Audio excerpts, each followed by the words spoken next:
King, Scotking. Okay, Scott, and you'll just look at me this way. Okay, so tell me, how's the ride going? How's it going so far? Oh, it's going great. I started the ride on April 28th, this year, April 28th, out of Kent Island, Maryland, from the Elks Lodge there, and I've been to 4 state capitals, and I'm on my way to my 5th state capital, which is here in Alabama, and it's just been going great. Today was a good ride. Rode about 65 miles today, I think. That's what it was. What have been some of the challenges you faced? Car drivers. The roads here are a little bit more difficult. There's a lot of rumble strips, and so it's a lot more difficult to ride on these roads than it is most roads. With the rumble strip, you have to ride closer to the road, closer to the street. Other than that, you know, it's the heat doesn't really bother me that much. But my bike and my trailer, with all my gear, myself weigh about 350 pounds, so any hill at all is more of a challenge than it is, just a plain old straight, road with no hills. So that's been a challenge. And for folks at home, why is this so important to you? We can't do enough for our combat wounded veterans and their families.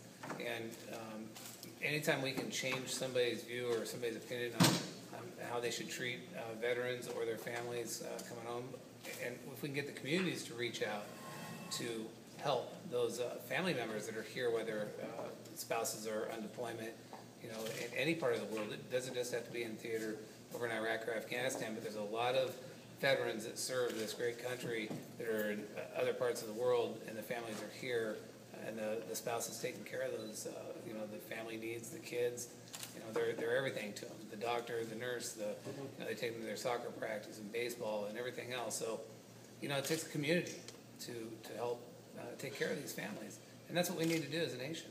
Make sure we take care of these veterans, because I tell you, we have the freedoms today because of our veterans, and that's how I truly believe. I'm a Marine, and we Marines take care of each other, and then we take care of all the other veterans as well. So you're making a difference 1 mile at a time. And oh, absolutely. Yeah, last year I rode to 31 state capitals, 31 state capitals, New York City, and then down to the Vietnam Memorial Wall. It took me almost 6 months. I'm doing this totally solo. I don't have a van. I don't have a support vehicle following me. Anything that happens, it's up to me to get it fixed or figure a way to get it fixed. But I can tell you who my support is, and that's the Elks. I'm riding as an Elk. The Elks Lodges have been fantastic support system for me. So anytime I need something, I can pick up a phone and call somebody from the Elks, and they're there to help me out and help take care of whatever needs I have, or if I need a place to sleep, place to rest, place to eat. They're there for me. It doesn't matter what time I call, there's going to be an Elk always there. And so last year I rode 6,023 miles last year. This year it could be a little bit more, up to 7,000 to 8,000 miles. And the extreme heat is probably going to be the most difficult. But other than that, hey, I have my brothers and sisters here that are Elks, and that's the support I need, and I got God. So how are we going? Are we on track? Are you where you want to be? Oh, I am absolutely on track. Last year on my ride, I didn't miss one date in almost 6 months. This year, I'm on track. Matter of fact, tomorrow's going to be a great day. We're going to go to the base and do some special. They have a special event going on there for Memorial Day. They've asked me to participate in it, so I'll be going to the base. But yeah, I'm right on track. I've interviewed over 70 veterans as of now. We have our first book out called it's America's Heroes, Untold Stories of Honor, Courage, and Sacrifice. And our goal is to have a series of books, 4 to 6 books, and we want to get those books into every school and library in this country, so our kids never forget the freedoms that we have and why we have our freedoms, because there's a cost of our freedom. It's not for free. It's not free. And our kids, they're not being taught that in school right now. So we need to change that. One child at a time. What is your website? Our website is rtwr.org, or they can go rememberthewoundedride.org.net.com. And they can we have a spot tracking system as well on our website. So if somebody wants to follow the ride on a daily basis, it's in real time. Tells you exactly where I'll be. or exactly where I am, and it just shows on an arrow on the map where I am. And so yeah, I encourage people to share that website with everybody. And our goal this year is to raise $250,000. I feel, you know, I'm earning the respect of the nation. I'm not just out there asking for funds, but, you know, each mile I ride, you know, it's going towards that goal, and that's what we're doing.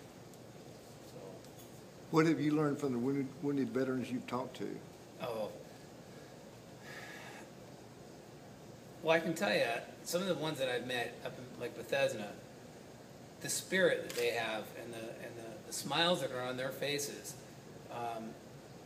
is amazing.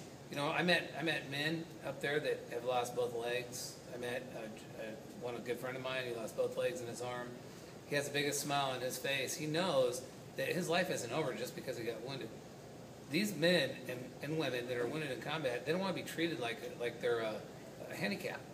You want to, when people talk to them, they talk to them like I'm talking to you guys right now, like a normal person, because they are normal. They have issues with their limbs missing, but they don't feel that that's a deterrent to anything that they want to do. Some of these guys do more than able-bodied people do, and so that's one thing that I've learned. But I tell you, I think the biggest thing that we as a nation are going to have to face up to is the fact that a lot of these men and women that are wounded in combat and they're in these environments where everybody's together, and they're all military personnel and the families.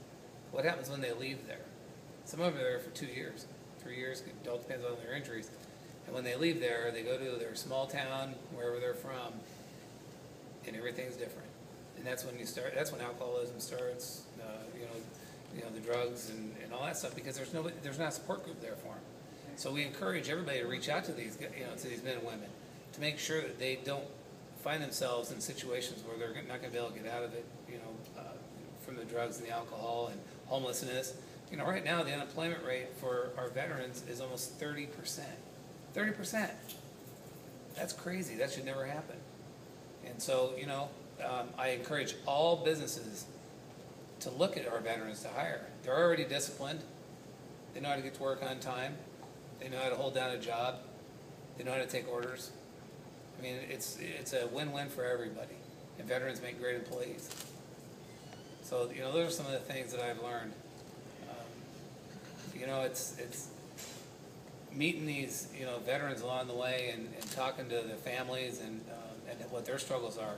You know, the families struggle on every day. The families are struggling, especially the National Guard.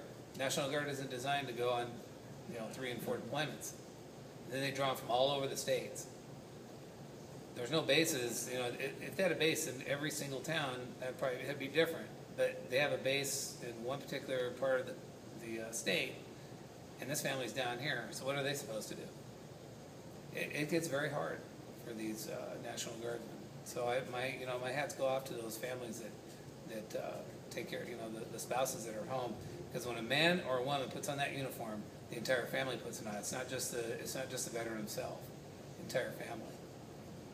And our kids. If we're not careful as a nation, we have a chance to lose an entire generation right now with this war that's going on with Iraq and Afghanistan. But what's even more scary is if we don't take care of them on a family level, the kids that are growing up through this, we have a chance to lose another generation right there, because these kids aren't getting what they need. And I'll tell you, talking to some of these veterans, I interviewed one the other day. His son's 6 years old. He's seen his son 2 years out of that 6 years. His wife, she's also active duty. She's only seen her son for 2 years out of that 6 years, or 3 years. I'm sorry. It is very, very difficult for these children. When he was wounded in combat, his son didn't want to go over to him, didn't recognize him, didn't know he had tubes out of him and everything else, was scared to death. Those kids are going to remember this. So if we don't take care of the children through counseling and through whatever else they need, we're going to have serious problems on our hands, and we don't want that as a nation. This is an all-volunteer army. So we as a nation need to volunteer our time to make sure that it never happens. We don't want to have another Vietnam where they weren't taken care of.